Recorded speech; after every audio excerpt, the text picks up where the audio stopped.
بسم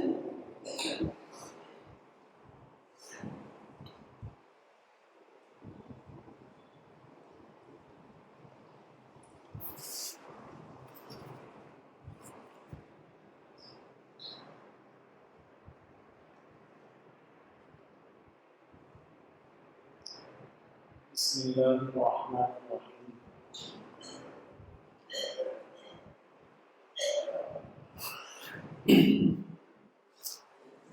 الحمد للہ رب العالمین، والصلاة والسلام علی سید الانبیاء والمرسلین، اما بعد۔ اعوذ باللہ من الشیطان الرجیم، بسم اللہ الرحمن الرحیم۔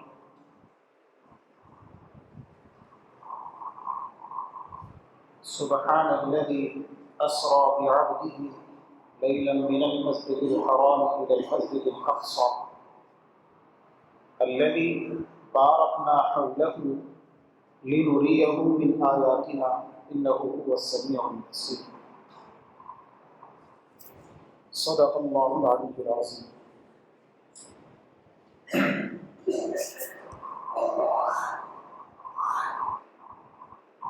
معزز سامعین اکرام، قابل قدر بزرگوں اور عزیز دینی بھائی،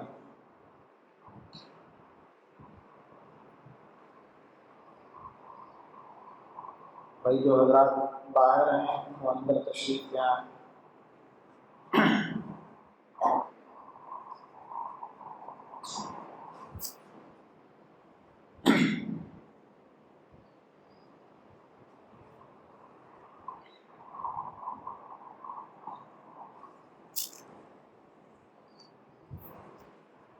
گزشتہ جمعہ یہ بات آئی تھی کہ امت محمدیہ صلی اللہ علیہ وسلم سے جو مطالبہ ہے وہ یہ مطالبہ ہے کہ امت محمدیہ اپنے ہر عمل میں، زندگی کے ہر مرحلے میں، ہر گوشے میں، ہر حالت میں جناب نبی کریم حضرت محمد مصطفیٰ صلی اللہ علیہ وسلم کے اسوے کو اور آپ کی سنتوں کو پیش نظر رکھے، اور اللہ کے نبی حضرت محمد مصطفیٰ صلی اللہ علیہ وسلم کے اسوے کے مطابق اپنا ہر عمل بنائے۔ اللہ کے یہاں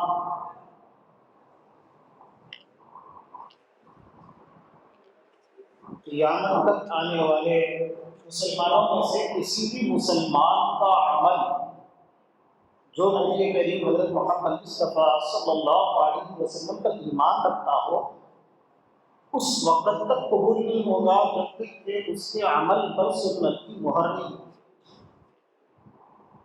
اللہ کے نبی حضرت محمد مصطفیٰ صلی اللہ علیہ وسلم کے اسوے کے مطابق جب تک کسی مسلمان کا عمل نہیں ہوگا اس وقت تک وہ عمل قبول نہیں کیا جائے گا، مردود ہوگا، چاہے وہ عمل نیک ہی کیوں نہ۔ اللہ کا حکم پورا کرنے کے لیے بھی ضروری ہے آدمی یہ دیکھے کہ اللہ کے اس حکم کو پورا کرنے کا طریقہ جناب نبی کریم حضرت محمد مصطفیٰ صلی اللہ علیہ وسلم کا کیا رہا۔ اپنے جذبے سے، اپنی خواہش سے اللہ کے نبی حضرت محمد مصطفیٰ صلی اللہ علیہ وسلم کے اسوے اور آپ کے طریقے اور آپ کی سنت کے خلاف اپنی جذبے اور اپنی خواہش کے مطابق کوئی نیک عمل بھی مسلمان انجام دے گا تو وہ عمل بھی مردود ہوگا، کیونکہ اس پر سنت کی مہر نہیں ہے، وہ نبی کریم حضرت محمد مصطفیٰ صلی اللہ علیہ وسلم کے طریقے کے مطابق نہیں۔ اللہ کے نبی کو اس دنیا میں بھیجے جانے کا سب سے بڑا مقصد ہی یہ تھا کہ قیامت تک کے لیے آپ کو اسوہ بنایا، نمونہ بنایا، کہ جتنے انسان قیامت تک آئیں گے سب کے لیے اللہ کے نبی اسوہ بنے۔ اللہ کے نبی کو دیکھو کہ کس طرح اللہ کے نبی نے اللہ کا حکم پورا کیا ہے. جو حکم بھی پورا کرنا ہو تو اللہ کے نبی کے طریقے کے مطابق پورا کرو، سنت کے مطابق پورا کرو. تو سنت کی کیا اہمیت ہے، کیا عظمت ہے، اس سے متعلق باتیں آ چکی ہیں. اور یہ بات بھی آئی تھی کہ آج لمحہ فکریہ یہ ہے کہ ہم مسلمان اس طریقے پر عمل نہیں کرتے. آج ہمارے یہاں سنتوں کی جو اہمیت ہونی چاہیے وہ اہمیت اب باقی نہیں ہے. سنتوں پر عمل کی جو کیفیت مسلمانوں کے اندر نظر آنی چاہیے تھی وہ نظر نہیں آ رہی ہے. اور اللہ کے نبی حضرت محمد مصطفیٰ صلی اللہ علیہ وسلم نے جو خبریں سنائی تھی وہ خبریں آج ہم اپنی آنکھوں سے دیکھ رہے ہیں. کیا خبریں سنائی تھی اللہ کے نبی صلی اللہ علیہ وسلم نے؟ اللہ کے نبی صلی اللہ علیہ وسلم نے یہ کہا تھا کہ دیکھو ایک زمانہ آئے گا کہ اس زمانے میں تم اپنی زبانوں سے مجھے اپنا رسول کہنے کے باوجود، مجھ سے عشق کے محبت کے دعوے کے باوجود عملی طور پر پیروی کرو گے تو میری پیروی نہیں کرو گے بلکہ یہودیوں کی پیروی کرو گے. بنی اسرائیل کا طرز عمل تم اختیار کر لو گے. یہودیوں نے، بنی اسرائیل نے جو طرز عمل اختیار کیا تھا وہ طرز عمل تم اختیار کرو گے. اللہ کے نبی کا فرمان، اور وہ بھی لام تاکید کے ساتھ، نون تاکید کے ساتھ، بڑی تاکیدوں کے ساتھ آیا ہے کہ میری امت میں ایک زمانہ ایسا آئے گا کہ میری یہ امت یہودیوں کے ساتھ بالکل اس طرح مشابہت عملی طور پر اختیار کر لے گی، حسب النعل بالنعل. جیسے جوتے کا ایک جوڑا ہو تو ایک جوتا دوسرے جوتے کے جس طرح مشابہ ہوتا ہے بالکل امت محمدیہ یہودیوں کے اس طرح مشابہ ہو جائے. اور یہ کوئی اچھی چیز نہیں ہوگی، یہ کوئی قابل تعریف چیز نہیں ہوگی، بلکہ یہودیوں پر جو ذلت اور جو مار پڑی ہے اور یہودیوں کو جس طرح کی ذلتوں کا، اللہ کے جس عذاب کا سامنا کرنا پڑا ہے، امت محمدیہ اللہ کے نبی حضرت محمد مصطفیٰ صلی اللہ علیہ وسلم کے طریقوں اور آپ کی سنتوں کو چھوڑ کر کے یہودیوں کا ایسا طرز عمل اختیار کرنے کی وجہ سے بالکل گویا اسی طرح کے عذاب کی مستحق ہوگی اور اسی طرح کی ذلت کی مستحق ہوگی جس طرح یہودی ذلت کے مستحق ہوئے. یہ اللہ کے نبی محمد مصطفیٰ صلی اللہ علیہ وسلم کے ان فرمودات کا حاصل. تو اب اس سلسلے میں تھوڑا بہت خیال یہ ہے کہ یہودیوں کی تھوڑی سی تعریف رکھی جائے کہ یہودیوں کا کیا طرز عمل تھا. کلام پاک میں یہودیوں کے طرز عمل کو بہت کھول کر کے بیان کیا، جگہ جگہ بیان کیا کہ یہودیوں کا کیا طرز عمل تھا، یہودی کس طرح زندگی گزارتے تھے.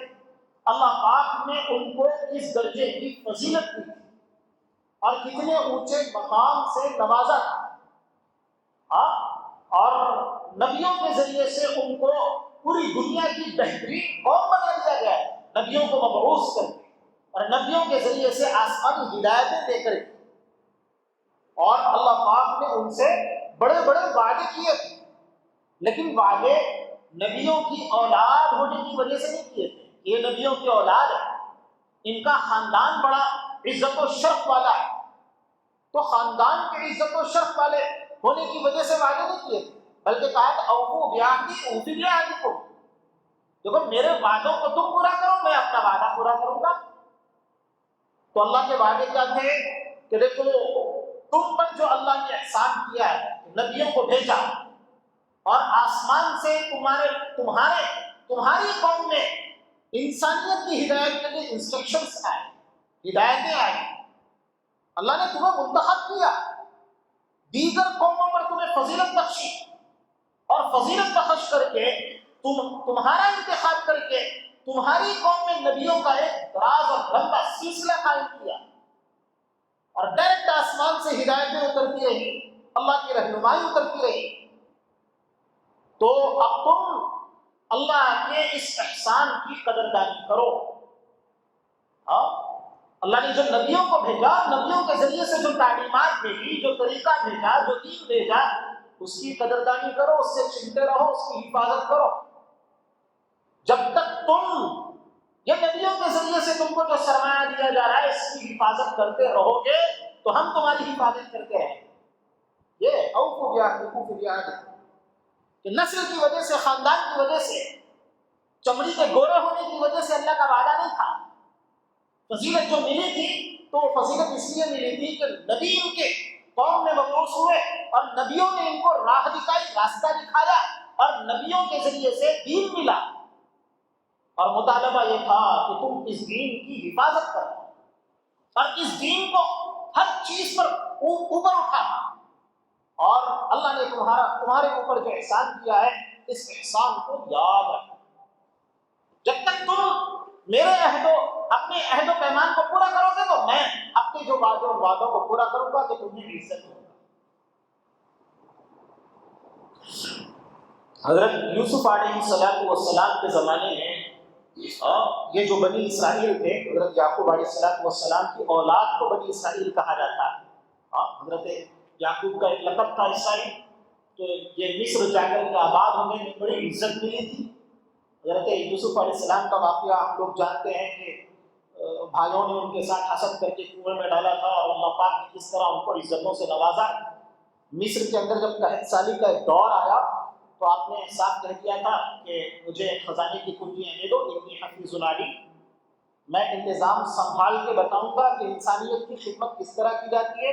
اور آپ نے خدمت کی بھی، مصر کا نام اطراف و اکناف میں زبردست طریقے سے روشن ہو گیا، دور دور تک خبریں پھیلنے لگی اور لوگ آنے لگے۔ اس زمانے میں جو حضرت یوسف علیہ السلام کو مصر میں عزت ملی تھی تو آپ نے اپنے بھائیوں کو بھی بلا لیا، وہاں آباد ہو گئے اور بڑی شان سے، بڑی عزت سے رہے۔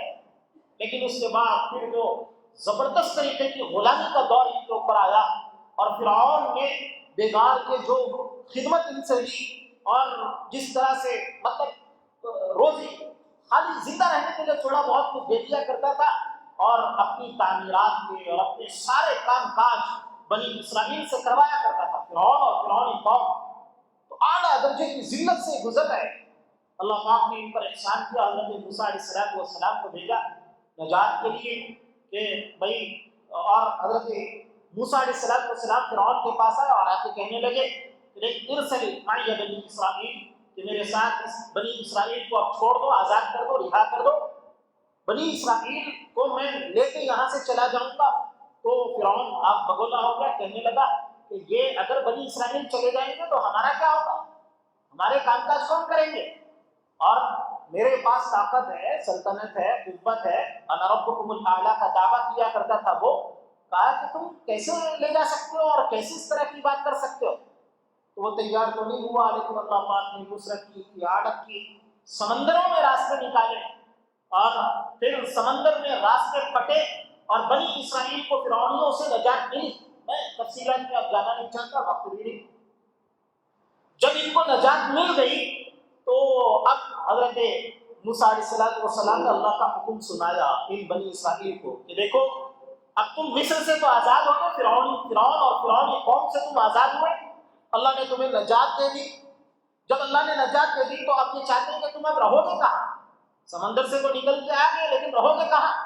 یہ فلسطین کی زمین ہے، یہ اس زمانے میں جو شام کی زمین تھی جس میں بہت بڑا علاقہ آتا تھا، کہا کہ اس علاقے کے اندر تم کیا ہو جاؤ کہ جنگ کرو، قتال کر کے اللہ پاک نے تم سے وعدہ کیا ہے کہ اللہ تم کو فتح نصیب فرما دیں گے، عزت سے اپنی زندگی گزارو۔ اللہ کا یہ فیصلہ ہے تمہارے لیے کہ تم اب بڑی گویا فرعون اور فرعونیوں سے تو نجات پا چکے ہو، تو اب عزت سے جینا چاہتے ہو، تو اب یہ فلسطین کی زمین میں جا کر کے جنگ کرو یہاں کے لوگوں سے، اللہ نے تمہارے لیے فتح مقدر کر رکھی ہے۔ تو اب یہ ٹیڑھی قوم حضرت موسیٰ علیہ السلام سے کہنے لگی کہ اے موسیٰ، یہاں تو بڑے طاقتور لوگ رہتے ہیں، ان سے ہم کیسے قتال کریں گے؟ ان سے قتال کرنا ہمارے بس کی بات نہیں ہے۔ تو حضرت موسیٰ علیہ السلام نے جاسوسوں کو بھیجا، 2 جاسوسوں کو بھیجا، جاسوس گئے، جا کر کے معلوم کر کے اور کہنے لگے کہ یہ اللہ پاک نے ان کے دلوں کو بڑا کمزور کر دیا ہے، یہ عیش و تنعم میں پلے ہوئے ہیں، یہ کوئی طاقتور لوگ نہیں ہے۔ جیسے ہی تم شہر میں داخل ہوگے تو بہت آسانی سے شہر تمہارے قبضے میں آئے گا اور یہ لوگ دوسرے راستے سے نکل جائیں گے، بس اللہ کا حکم پورا کرو، جاؤ۔ تو جب بنی اسرائیل کے سامنے یہ بات آئی تو وہ حضرت موسیٰ علیہ السلام سے کہنے لگے کہ جب یہ بات ہے کہ یہ اتنے کمزور ہیں تو آپ جائیے، آپ اور آپ کا پروردگار جائیں، جا کر کے آپ نکال کریں اور ان کو باہر نکالیں۔ جب آپ ان کو باہر نکال دیں گے تب ہم اس زمین میں آئیں گے۔ یہ ان کا رویہ ہے۔ اذهب وربك فقاتلا إنا هاهنا قاعدون، تم اور تمہارا پروردگار جاؤ، جا کر کے کیا کرو، قتال کرو اور ان کو بھگاؤ پہلے، یہ تو کمزور ہے، یہاں پر تو طاقت کے استعمال کی کوئی ضرورت ہی نہیں، تو آپ چلے جائیں اور بھگا دیں ان کو، جب بھگا دیں گے تو ہم آئیں۔ اللہ پاک نے ان پر عذاب مسلط کر دیا، 40 سال تک یہ وادی عقیق میں بھٹکتے رہے اپنی اس ہٹ دھرمی اور نافرمانی کی وجہ سے، اور اسی حالت میں حضرت موسیٰ علیہ السلام کا انتقال ہوا۔ حضرت ہارون علیہ السلام کا انتقال تو موسیٰ علیہ السلام کے زمانے میں ہوا تھا، اور پھر اس کے بعد جب ان لوگوں نے توبہ اللہ کی کچھ، تو اگلے جو نبی تھے تو حضرت موسیٰ علیہ السلام جب کوئی اور نبی ہے تو توبہ کرنے کے بعد اللہ پاک نے توفیق دی، انہوں نے پھر فلسطین کو فتح کیا، یہاں آ کر کے یہ آباد، ہاں، اور ان کا جو پیک دور ہے وہ حضرت داؤد علیہ السلام کا اور سلیمان علیہ السلام کا دور ہے۔ اس سے پہلے تو اب فلسطین میں تو آ گئے، آنے کے بعد بھی یہ قوم بڑی ہٹ دھرم اور ضدی قوم تھی نا، تو آنے کے بعد آپس میں بھی یہ لوگ لڑتے جھگڑتے رہتے تھے، تو متحدہ حکومت ان لوگوں نے قائم نہیں کی۔ ہاں، فلسطین میں آ تو گئے لیکن متحدہ حکومت قائم نہیں کی۔ 12 قبیلے جو تھے تو ہر قبیلہ اپنا الگ الگ چھوٹے چھوٹے ٹکڑے لے کر کے آباد ہو گئے، اور الگ الگ جگہ پر چھوٹی چھوٹی ان کی حکومتیں قائم ہو، متحدہ ان کی کوئی حکومت نہیں۔ تو اب لیکن ہوتا کیا تھا کہ مشرکوں کی وجہ سے، جو اس زمانے میں جو ان کے دشمن سمجھے جاتے تھے وہ مشرک تھے، تو ان کے پاس طاقتیں تھیں تو وہ ان کو پریشان کیا کرتے تھے، ان پر حملے کیا کرتے تھے، تو یہ بڑے پریشان رہتے تھے۔ اور ایک مرتبہ تو ایسی حالت آ گئی کہ دشمنوں کے حملوں کے نتیجے میں ان کے نیست و نابود ہو جانے کے امکانات بھی آ گئے، ختم ہو جانے کے، بالکل فنا ہو جانے کے امکانات آ گئے۔ تو انہوں نے اپنے نبی سے آ کر کے کہا کہ اب ہماری بقا کی صرف ایک ہی شکل ہے کہ ہم سب ایک جھنڈے کے تلے کا متفق ہو جائے، ہم متفق ہونے کے لیے تیار ہیں، آپ بادشاہ متعین کر دیں، ہم اس کے تحت میں کیا کریں گے کہ اپنی متحدہ حکومت بنائیں۔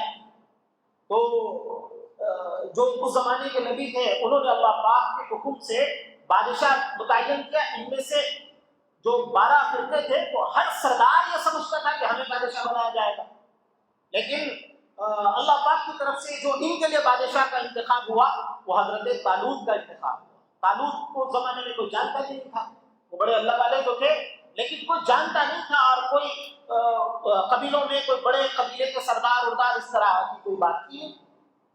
تو اب جب ان کی بات آئی تو کہا ان کے پاس کیا ہے، آپ ان کو کیوں بادشاہ بنا رہے ہو؟ یہ ہمیشہ مال دیکھتے تھے، دولت دیکھتے تھے، تو طاقت دیکھتے تھے۔ تو یہ کہا کہ ان کے پاس مال و دولت تو کچھ ہے نہیں حضرت طالوت کے پاس، آپ ان کو بادشاہ بنا رہے ہیں؟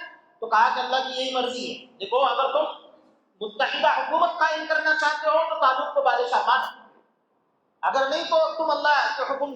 اب لیکن اس زمانے میں ان کی مجبوری تھی، وہ چاہتے یہ تھے کہ بھئی متحدہ حکومت تو قائم ہو جائے، تو اب چاہے نہ چاہے انہوں نے حضرت طالوت کو اپنا بادشاہ بنا لیا۔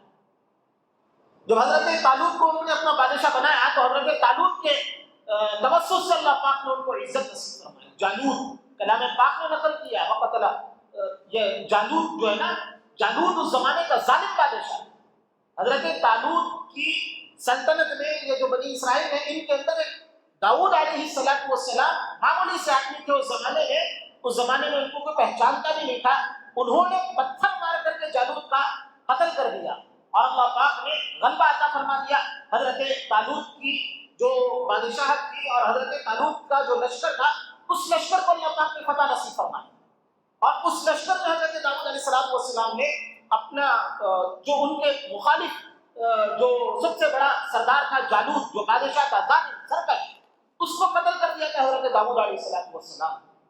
حضرت طالوت کی تھوڑے دن تک بادشاہت تھی، 16 سال کچھ بادشاہت ان کی رہی، یہ متحدہ بادشاہت۔ اس کے بعد حضرت داؤد علیہ السلام کی بادشاہت رہی 39 سال، حضرت داؤد علیہ السلام کی بادشاہت بڑی بے مثال، اللہ پاک نے آپ کو لحم داؤدی بھی دیا تھا، بڑے زبردست قسم کے آپ نبی بھی تھے، بادشاہ بھی تھے، صالح بادشاہ تھے، تو اللہ پاک نے بہت سی صلاحیتیں دی تھی، اور یہ ان کا بڑا زبردست دور گزرا ہے یہودیوں کا۔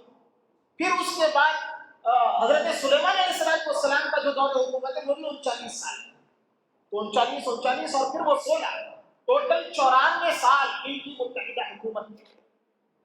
بس یہ ان کی حکومت کے کل سال ہیں جو فلسطین کے اندر ان لوگوں نے حکومت کی ہے، اور یہ ان کا دور عروج ہے، اور یہ متحدہ حکومت ان لوگوں نے قائم کی۔ اس کے بعد پھر حضرت سلیمان علیہ السلام کا جیسے انتقال ہو گیا، پھر خانہ جنگی ان کے اندر آ گئے، اسرائیل کے نام سے الگ حکومت بنا لی، اور یہودا کے نام سے ایک الگ حکومت بنا لی۔ یہودا کے اندر یہ بیت المقدس وغیرہ ایسا چیزیں تھی، اسرائیل یہ اردو وغیرہ کی طرف کی حکومت تھی۔ پھر اللہ پاک نے کلام پاک میں اس کا تذکرہ کیا ہے کہ 2 مرتبہ بڑا زبردست طریقے کا فساد کرو گے، تو سب سے پہلے یہ جو ٹکڑے ہو گئے تھے، ٹکڑے ہونے کے بعد اسرائیل نام کی جو حکومت تھی اس کے اندر بڑا فساد پھیلا، اتنا زبردست فساد پھیلا کہ شرک تک عام ہونے لگا، باوجود کہ یہ مسلمان ہیں لیکن ہر طرح کا گناہ ان کے اندر عام ہو گیا، اور اللہ کی نافرمانیاں جب عام ہو گئی اور بالکل اپنے پیک لیول پر نافرمانیاں پہنچ گئی، تو اللہ پاک نے اسرائیل کی اینٹ سے اینٹ بجا دی۔ اس زمانے میں اشوری فاتحین جو تھے ان لوگوں نے اسرائیلیوں کی اینٹ سے اینٹ بجا دی، مکمل طور پر اس حکومت کو ختم کر کے قبضہ کر لیا، اور وہاں سے مکمل طور پہ یہودی ختم ہو گئے۔ یہ یہودا جو حکومت دوسری حکومت تھی، اس کے اندر جو نافرمانیاں تھیں، اللہ پاک کی حکم عدولیاں تھیں، وہ تھوڑا بعد میں آہستہ دھیرے دھیرے آنے لگی، اور وہ بعد میں وہاں پر نافرمانی اپنے عروج کو پہنچی، تو اللہ پاک نے بعد میں یہودیہ جو حکومت تھی اس کو بابل کا بادشاہ کا بخت نصر، اس بخت نصر بادشاہ کے تحت اللہ پاک نے یہ یہودیہ کی اینٹ سے اینٹ بجا، یہ یہودیہ بھی ختم ہو گئے، اور مکمل طور، اور جب یہ بخت نصر آیا کہ اس نے جو بیت المقدس ہے، اس زمانے میں بیت المقدس تو کہا بھی نہیں جاتا تھا، ہیکل سلیمانی کہا جاتا تھا، اس کو بھی مکمل طور پہ تخت و تاراج کر دیا۔ اس کے بعد میں ان کا یہی دور رہا کہ گویا جو رومی تھے، یونانی جو تھے، تو یونانیوں کی یہ ماتحت رہا کرتے تھے، کٹ پتلی حکومتیں ان کی ہوتی تھے یہ، لیکن ان کا اپنا کچھ اثر و رسوخ نہیں ہوتا تھا، کٹ پتلی حکومتیں تھیں۔ پھر ان کی شرارتوں کے نتیجے میں حضرت عیسیٰ علیہ السلام جب آ گئے تو حضرت عیسیٰ علیہ السلام کے ساتھ انہوں نے بدتمیزی کی، ولد الزنا ہونے کا الزام لگایا، بہتان تراشیاں کی، اور حضرت عیسیٰ علیہ السلام کو ان کو نجات دینے کے لیے آئے، لیکن حضرت عیسیٰ علیہ السلام کی بات ماننے کے لیے تیار نہیں ہو گئے۔ حضرت عیسیٰ علیہ السلام کے جانی دشمن بن گئے، سازشیں قتل کروایا، جو حضرت عیسیٰ علیہ السلام کو سولی پر چڑھا یا جو گیا، جو یہ لوگ کہتے ہیں کہ چڑھایا گیا، تو اس کے لیے یہودیوں نے کیا کی تھی کہ بادشاہوں سے مل کر کے سازشیں کی تھی، اور ان کو یہاں تک پہنچانے کے اندر یہودیوں کا ہاتھ، ایسی ایسی بدتمیزیاں کی، اور وہ اپنے ذات کے مطابق حضرت عیسیٰ علیہ السلام کو انہوں نے قتل کروا دیا، حالانکہ نہ تو وہ سولی پہ چڑھا سکے نہ انہوں نے قتل کروایا، وہ تو اللہ پاک نے زندہ آسمانوں پہ اٹھا دیا ہے۔ اب حضرت عیسیٰ علیہ السلام کی آمد کے بعد جب حضرت عیسیٰ علیہ السلام کی تعلیمات کا نور پھیلا، عیسائی پاور میں آئے، طاقت میں آئے، تو عیسائیوں نے بیت المقدس ان سے چھین، ان کی وہی کہ طاقت تو تھی نہیں، اور سازشیں تھی، شرارتیں تھی، تو ان شرارتوں کی وجہ سے بیت المقدس ان سے کیا کر لیا، عیسائیوں نے چھین لیا۔ اس کے بعد عیسائیوں کے پاس ہی وہ تھی، لیکن جب اللہ کے نبی حضرت محمد مصطفیٰ صلی اللہ علیہ وسلم تشریف لائے تو آخری موقع ان کو دیا کہ دیکھو اب اللہ کے نبی کو اپنا نبی مان لو۔ یہ تو بہت دنوں سے انتظار کرتے تھے اور اپنے دشمنوں سے کہتے تھے کہ ایک آخری نبی آنے والا ہے، جو وہ نبی آئے گا تو آنے کے بعد ہمارا غلبہ ہوگا، ہمارا عروج ہوگا، ہم تم کو بتائیں گے جو تم ہمارے ساتھ گویا ظلم و ستم کا بازار گرم کیے ہوئے ہو، تو وہ نبی جب آئے گا تو وہ نبی ہمارا بابا ہوگا، ہمارا ملجا ہوگا، ہماری طاقت ہوگا، یہ کہا کرتے تھے۔ لیکن جب اللہ کے نبی حضرت محمد مصطفیٰ صلی اللہ علیہ وسلم آ گئے تو کلام پاک کو کہتا ہے کہ یعرفونہ کما یعرفون ابناءہم، جس طرح اپنے بچوں کو جانتے تھے اس طرح کہ اللہ کے نبی حضرت محمد مصطفیٰ صلی اللہ علیہ وسلم کی صداقت کو جانتے تھے، پہچانتے تھے۔ لیکن اس کے باوجود انکار کر دیا اللہ کے نبی. بہت کم یہودی رہے، بہت کم جن کو سعادت ملی. عبداللہ ابن سلام رضی اللہ تعالی عنہ اور ایسے کچھ یہودی تھے جنہوں نے اللہ کے نبی حضرت محمد مصطفیٰ صلی اللہ علیہ وسلم کے ہاتھ پر ایمان قبول کیا، دائرہ اسلام میں داخل ہو گئے. اور یہودیوں کی شرارتیں رہی. اللہ کے نبی صلی اللہ علیہ وسلم نے خود مدینہ المنورہ سے ان کو نکلوا دیا. پہلے تو خیبر سے وغیرہ لمبی تفصیلات کا تو موقع نہیں، اور اللہ کے نبی نے کہہ بھی دیا کہ اخرجوا الیہود من جزیرۃ العرب، کہ پورے جزیرۃ العرب سے یہودیوں کو نکال کر کے باہر کر. اور اللہ کے نبی حضرت محمد مصطفیٰ صلی اللہ علیہ وسلم کی انہوں نے نافرمانی کی اور آپ کی اطاعت قبول نہیں کی، آپ کو اپنا آخری نبی اور رسول نہیں مانا. وجہ یہ تھی کہ وہ یہ سمجھتے تھے کہ ہماری قوم میں، یعنی حضرت ابراہیم علیہ السلام کے دو بیٹے، حضرت اسحاق علیہ السلام اور حضرت اسماعیل علیہ السلام، تو جتنے انبیاء بنی اسرائیل آئے وہ سب حضرت اسحاق علیہ السلام کے اولاد میں سے. تو یہ سمجھتے تھے کہ آخری نبی جو آئے گا تو وہ حضرت اسحاق علیہ السلام کے اولاد میں ہوگا. لیکن جب ان کو پتا چلا کہ یہ تو حضرت اسماعیل علیہ السلام کے اولاد میں سے، حسد آ گیا اور قبول نہیں کیا، اور وہی کے سازشیں کرنے لگے. اللہ کے نبی کو بھی قتل کرنے کی انہوں نے کوشش کی. اللہ کے نبی صلی اللہ علیہ وسلم کی قتل تک کی بھی سازشیں کی ان لوگوں نے. تو ان کو مدینے سے نکال دیا گیا اور کلام پاک میں کہہ دیا گیا ضربت علیہم الذلہ. اب ان کے اوپر ذلت و مسکنت گویا ان کا مقدر بن گئی. اب یہ حکومت میں نہیں آ سکتے، طاقت میں نہیں آ سکتے. تو اب 2000 سال ہونے کو آ گئے، اس کے بعد سے آج تک یہودیوں پہ ذلت مقدر ہے. یہودیوں کا مقدر ذلت ہے. یہ قوم کبھی عزت نہیں پائی، لیکن آج پہلی مرتبہ یہ موقع ہے کہ یہ دنیا پہ راج کرنے کا خواب یہودی قوم دیکھ رہی ہے. اور ان لوگوں نے بہت خطرناک درجے کی سازشیں کی ہیں، بہت خطرناک درجے کی. 2 جنگیں عظیم جو ہوئی ہیں، پہلی جنگ عظیم کی، دوسری جنگ عظیم کی، یہ یہودیوں کی سازشوں کا نتیجہ ہے. خود یہودی کہتے ہیں کہ ہمارے جو رہبان ہیں ان کے گویا یہ ان کے تصرفات تھے جن کے نتیجے میں یہ 2 جنگیں ہوئی اور ان کی سازشیں تھیں. یہ برطانیہ کے پاور کو دیکھنا نہیں چاہتے تھے، تو برطانیہ کو کمزور کرنے کے لیے جو زمانے کا گویا یہ محاورہ مشہور تھا، سب کے زبان سے عام تھا کہ برطین کا سورج غروب نہیں ہوتا کسی بھی جگہ.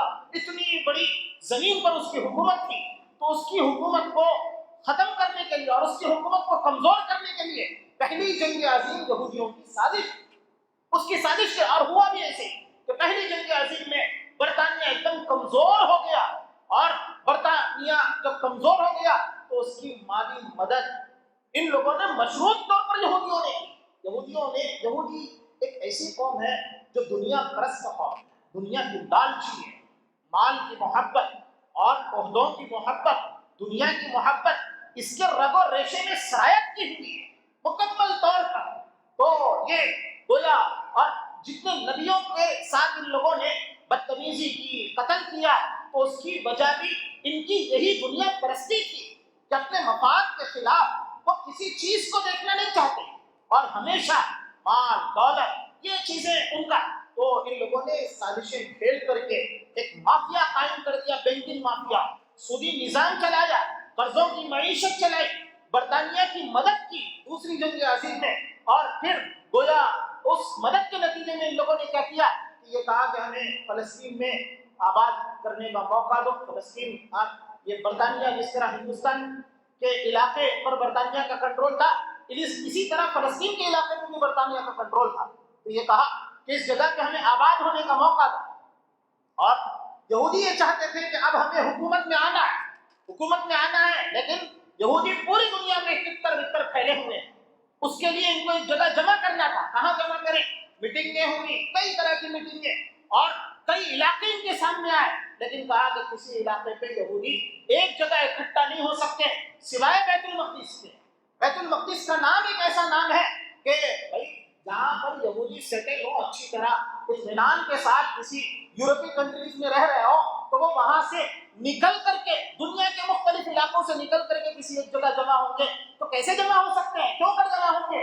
کوئی بنیاد، بہت مضبوط بنیاد ہونی چاہیے. تو ان لوگوں نے بیت المقدس کو چنا، فلسطین کو چنا، اور فلسطین کو چن کر کے لوگوں سے کہا دیکھو یہ تمہاری آبائی میراث ہے، بیت المقدس سلیمان علیہ السلام نے تعمیر کی ہے. ان لوگوں نے کہا کہ دیکھو تمہاری باپ دادا کی جو حکومت تھی تو زمین پر آؤ، آ کر کے ایک جگہ جمع ہو جاؤ تاکہ دنیا پہ راج کریں، حکومت کریں، سازشیں کھیلیں. اور دوسری جنگ عظیم کے بعد تو پوری دنیا پر ان لوگوں نے علم کے اندر محنت کرتے ہیں، تجارت ہے، علم ہے، تجارت ہے، اور پھر سازشی ذہن تو ہے ہی ہے. تو مال و دولت کو اکٹھا کرنا یہ یہودیوں کا ایک دم ایک عجیب طرح. تو علم ان کے اندر اعلیٰ درجے کا ہے، دنیا کا علم آج بھی ان کی ٹیکنالوجی کا کوئی مقابلہ نہیں کر سکتا. بہت اعلیٰ درجے کی ٹیکنالوجی. تجارت پوری دیانتداری کے ساتھ تجارت کرتے ہیں، تجارت مذہبی فریضہ سمجھ کر کے کرتے ہیں، اور تجارت کے اندر کوئی کھوٹ نہیں کرتے. ہمارے مسلمان بھائی بھی کہتے ہیں کہ ان کی تجارت بہت اعلیٰ درجے کی ہوتی ہے، یہ لپا ڈپی کا کام نہیں کرتے. تو تجارت کے ذریعے سے اور ان ذریعوں سے اب ان لوگوں نے کیا کیا. اب دیکھ لو آج دنیا کے اندر اگر کسی کے پاس گویا پورا کنٹرول ہے تو یہودیوں کے پاس. امریکہ سپر پاور نہیں ہے، امریکہ کی گردن پکڑا ہوا ہے اسرائیل. آج اسرائیل کھل کر کے سامنے آ گیا کہ دنیا پہ اگر کوئی راج کر سکتا ہے تو یہودی کے علاوہ کوئی نہیں کر سکتا. ہر ایک کی گردن میرے ہاتھ میں ہے. اب اسرائیل کہہ رہا ہے، اب اسرائیل نے آنکھیں دکھانی شروع کر دی. اللہ کے نبی صلی اللہ علیہ وسلم کا وہ جو گویا ارشاد تھا نا، آپ صلی اللہ علیہ وسلم نے قیامت کے قریب یہودیوں کو عروج ملے گا. فَإِذَا جَاءَ وَعْدُ الْآخِرَةِ جِئْنَا بِكُمْ لَفِيفًا. جب قیامت کے قریب ایک مرتبہ اور موقع ملے گا، اس موقع پر ان کا بیج مارا جائے گا. بیج مارنے کے لیے اللہ نے اس زمین کو منتخب کیا. اب میں تھوڑی سی باتیں کہہ کر کے اپنی بات کو ختم کرتا ہوں، وقت بھی نہیں. دیکھیے اب ہم لوگ فلسطین جو ہے نا، فلسطین کے بارے میں ہم لوگوں کا دماغ بھی اب وہی بات آ چکی ہے نا کہ اللہ کے نبی صلی اللہ علیہ وسلم کا فرمان ہے، ہماری سوچ قرآن و حدیث کے مطابق اب باقی نہیں رہی. ہم قرآن کہاں پڑھتے ہیں؟ اگر قرآن پڑھیں تو پتہ چلے نا قرآن کیا کہتا ہے، کس طرح کی. دیکھیے اللہ پاک کبھی بھی دو شیروں کا مقابلہ نہیں کرواتے. ایک شیر دوسرے شیر کو اگر کیا کر دے، مار دے، تو دنیا کیا کہے گی؟ کس نے مارا؟ شیر نے مارا، یہ کہے گی نا. دو ہاتھیوں کا مقابلہ، ایک ہاتھی دوسرے ہاتھی کو مار دے تو دنیا کیا کہے گی؟ ایک ہاتھی نے دوسرے ہاتھی کو مارا. لیکن ایک چونٹی شیر کو مارے تو دنیا کیا کہے گی؟ چونٹی نے نہیں مارا شیر کو، چوہے نے نہیں مارا ہاتھی کو. چوہے اور ہاتھی کا مقابلہ ہو، چوہا جیت جائے تو دنیا کیا کہے گی؟ دنیا یہ کہے گی کہ چوہا نہیں مار رہا ہے، چونٹی نہیں مار رہی ہے. یہ چونٹی اور چوہے کے پشت پر کسی کی طاقت ہے، کوئی بڑی طاقت ہے. یہ کیسے ہو سکتا ہے کہ چونٹی شیر کو مار دے؟ یہ اللہ کا اصول ہے. اللہ نے جگہ جگہ کلام پاک میں بیان کیا ہے. موسیٰ علیہ السلام کا فرعون کا کیا تناسب تھا بتاؤ تو صحیح. نمرود کا اور حضرت ابراہیم علیہ السلام کا کیا تناسب تھا بتاؤ تو صحیح. آج ہم فلسطینی کی بات کرتے ہیں تو ہمارے مسلمان بھائی ہم سے کہنے لگتے ہیں کیا ہے بھائی فلسطین کے پاس؟ کوئی ایٹم بم ہے، کوئی طاقت ہے، کوئی پاور ہے؟ کچھ بھی تو نہیں ہے. اسرائیل کیا طاقت ہے، کیسی ٹیکنالوجی ہے، کیا قوت ہے؟ یہ کہتے ہیں کہ اسرائیل کے پاس کس چیز کی کمی ہے. یہ دماغ، یہ سوچ یہودیوں کی سوچ ہے. کلام پاک اگر پڑھیں تو کلام پاک تو ایمان کو ابھارتا ہے. کلام پاک کہتا ہے دیکھو خدا اپنے خدا ہونے کا اعلان وقت وقت پر کرتا رہتا ہے، بتاتا رہتا ہے، اپنے گویا مومنوں کی مدد کر کے ثابت کرتا ہے کہ دیکھو. اور ہم نے دیکھا بھی ہے قریب کے حالات میں دنیا کی سپر پاور طاقت امریکہ کو اللہ پاک نے کس طرح ذلیل کیا. اب اسرائیل کی ذلت کی باری آئی ہے، اسرائیل کی ذلت کی باری آئی ہے. اس نے فلسطینیوں کے اوپر اب یہ سمجھتا ہے کہ میں ہر طریقے سے اپنے طاقت کے بل بوتے پر سب کچھ کر لوں گا. لیکن یاد رکھو کہ اللہ کی نصرت اگر ہے تو اللہ پاک نے دیکھیں کچھ روایتیں، میں ایک دو روایتیں کہہ کر کے اپنی بات کو ختم کرتا ہوں. اللہ کے نبی محمد مصطفیٰ صلی اللہ علیہ وسلم نے یہ باتیں تو کہی ہیں کہ دیکھیے ہم اپنے نبی سے دور ہو جائیں گے تو ہماری حیثیت کیا ہو جائے گی؟ غصہ ان کا غصہ اس سے ہی کچھ نہیں ہماری حیثیت رہے گی. یہودیوں کی مطابعت کی وجہ سے جس طرح یہودیوں پہ اللہ پاک کا عذاب آیا، اللہ پاک کی طرف سے ذلت آئی، تاریخ میں کئی مرتبہ ذلت آئی، تو اللہ کے نبی سے دور ہوں گے تو ہمارا بھی مقدر ذلت ہے، ہمارا بھی مقدر. جو عذاب یہودیوں کو ملا وہی عذاب ہمیں بھی ملے گا. تو لیکن اللہ کے نبی صلی اللہ علیہ وسلم کی بعض روایتیں تو ایسی ہیں کہ جو ہے تمہاری حیثیت ایسی ہو جائے گی اور تداع علیکم کما تداع الاقلب علی قصاصیہ، یعنی تم کو ایسے تمہارے اوپر قومیں اس طرح ٹوٹ پڑے گی جس طرح کھانے کی چیز پر کھانے والے کیا کرتے ہیں، ٹوٹ پڑتے ہیں، تو یہ تمہاری حیثیت ہو جائے گی، یعنی ایمان کمزور ہوگا۔ اب یہ جو فلسطینی لوگ ہیں اور اللہ کے نبی صلی اللہ علیہ وسلم کے بعد انشاءاللہ کا فرمودات کیسے ہیں کہ میری امت میں مٹھی بھر لوگ رہیں گے، قیامت تک رہیں گے، اور ان کو دنیا کی کوئی طاقت ذلیل نہیں کر سکتی، کوئی طاقت ذلیل نہیں کر سکتی، کوئی ان کا بال بھی نہیں کر سکتا، وہ سچے ایمان والے ہوں گے، سچے ایمان والے۔ تو اللہ پاک گویا امام مہدی کے آنے سے پہلے پہلے حالات بن رہے ہیں کہ ان حالات میں چھٹائی ہو، اور جس طرح یہودیوں کی کیفیت تھی کہ یہودیوں نے گویا اپنے دین کو پسے پشت ڈال دیا تھا، آج ہم اللہ کے نبی کی سنتوں کو پسے پشت ڈال چکے ہیں، قرآن و حدیث کو پسے پشت ڈال چکے ہیں، تو اس کے نتیجے میں یہودیوں پر ذلت تھی، اب ہمارے اوپر ذلت ہے۔ اور یہودیوں کی جو کیفیت تھی نا کہ دین بتانے کے لیے اور قرآن و حدیث کی باتیں بتانے کے لیے نبی آتے تھے، نبیوں کے ساتھ وہ قوم بدتمیزی کرتی تھی اور نبیوں کو قتل تک بھی کر دیا کرتی تھی۔ اب حالات یہ بتا رہے ہیں کہ اب فلسطینیوں کی مدد کے لیے ملک شام کے اندر جو ظلم چل رہا ہے ان کی مدد کے لیے امام مہدی کا ظہور بالکل قریب آ چکا ہے۔ جب امام مہدی ظاہر ہو جائیں گے تو دنیا کا جو مغربی میڈیا ہے وہ میڈیا ان کو دہشت گرد ڈکلیئر کر دے گا، اور عام مسلمان بھی امام مہدی کا انتظار کر رہے ہیں، لیکن جب آئیں گے تو عام مسلمان امام مہدی کی مدد نہیں کریں گے، امام مہدی کے ساتھ وہی سلوک کریں گے جو سلوک یہودی اپنے نبیوں کے ساتھ کیا کرتے تھے، اپنے مصلحین کے ساتھ کیا کرتے تھے۔ یہ عام لوگوں کے حالات ہوں گے، لیکن کچھ لوگ ہوں گے، اور یہ باتیں بتانے کا مقصد بھی یہی ہے کہ اللہ ہمیں ان کچھ لوگوں میں شامل کرے۔ کچھ لوگ ہوں گے جیسے یہ فلسطینی لوگ ہیں، دیکھو فلسطینی لوگ اب ان کی جو لڑائی ہے یہ لڑائی اپنے ملک کے لیے نہیں ہے، اپنے ملک کے لیے بھی ہوتی تو وہ بھی والد ہوتی۔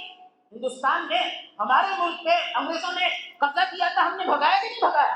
اپنے ملک کے لیے لڑنا یہ تو کوئی چیز، ان کی لڑائی صرف اپنے ملک کے لیے بھی نہیں ہے۔ بیت المقدس کی حفاظت جو مسلمانوں کا قبلہ اول ہے، اللہ کے نبی محمد مصطفیٰ صلی اللہ علیہ وسلم کی نبوت کا اظہار مکہ المکرمہ سے ہوا، اور پورے عالم کے اندر اللہ کے نبی محمد مصطفیٰ صلی اللہ علیہ وسلم کی نبوت کی اگر تکمیل ہوگی، اللہ کے نبی صلی اللہ علیہ وسلم کی تکمیل نبوت کا اعلان ہوگا تو وہ سرزمین شام سے ہوگا، فلسطین سے ہوگا، ان علاقوں سے ہوگا، وہاں سے اللہ کے نبی محمد مصطفیٰ صلی اللہ علیہ وسلم کا دین جو پوری دنیا کے ہر کچے پکے گھر کے اندر داخل ہوگا تو اس کی ابتدا ان علاقوں سے ہوگی اور اس کا اظہار ان علاقوں سے ہوگا۔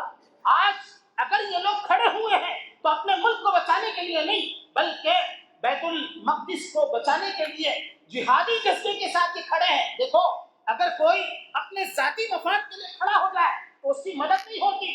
ہم عربوں نے 3 لڑائیاں لڑی، لیکن تینوں لڑائیوں میں ان کا نقصان ہوا، اپنے علاقے کو چھوڑنا پڑا ہے۔